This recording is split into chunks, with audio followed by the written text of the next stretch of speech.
लेकिन सरकार अपने षड्यंत्र में कामयाब हुई। वो एक गहरी चोट पहुंचाई गई। हम सभी इस घाव से अभी तक जख्मी हैं और इसी दशा में कई बातें मुंह से निकल जाती हैं।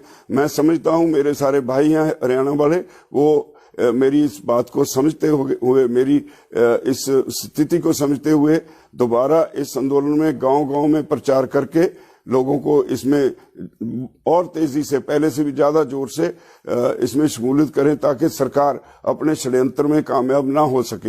ये हमें खेद है। तो इसके अलावा तरह तरह की अफवाहें फैलाई जा रही हैं।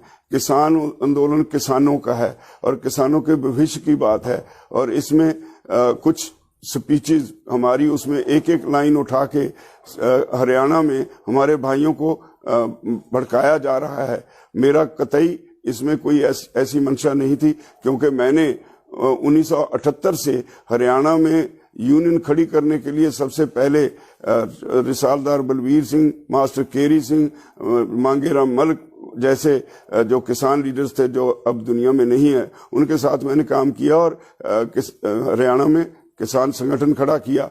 और ये कैसे हो सकता है कि मैं हरियाणा के अपने ही भाइयों के खिलाफ कोई बात कहूं?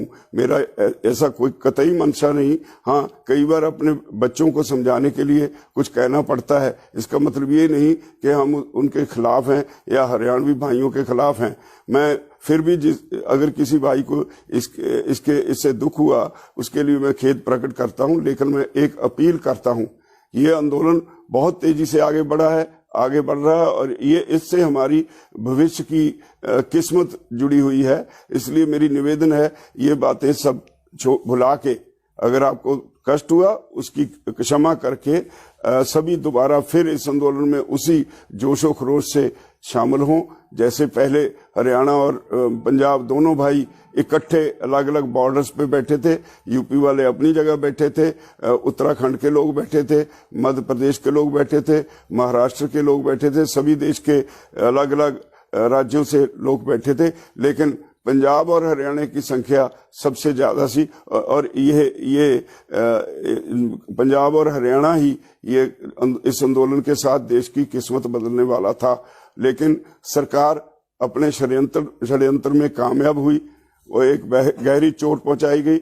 हम सभी इस घाव से अभी तक जख्मी हैं और इसी दशा में कई बातें मुंह से निकल जाती हैं। मैं समझता हूं मेरे सारे भाई हैं हरियाणा वाले, वो मेरी इस बात को समझते हुए मेरी इस स्थिति को समझते हुए दोबारा इस आंदोलन में गांव-गांव में प्रचार करके लोगों को इसमें और तेजी से, पहले से भी ज्यादा जोर से इसमें शमूलियत करें ताकि सरकार अपने षड्यंत्र में कामयाब ना हो सके। और अभी हमने 26 जनवरी के बाद एक पश्चाताप भी किया।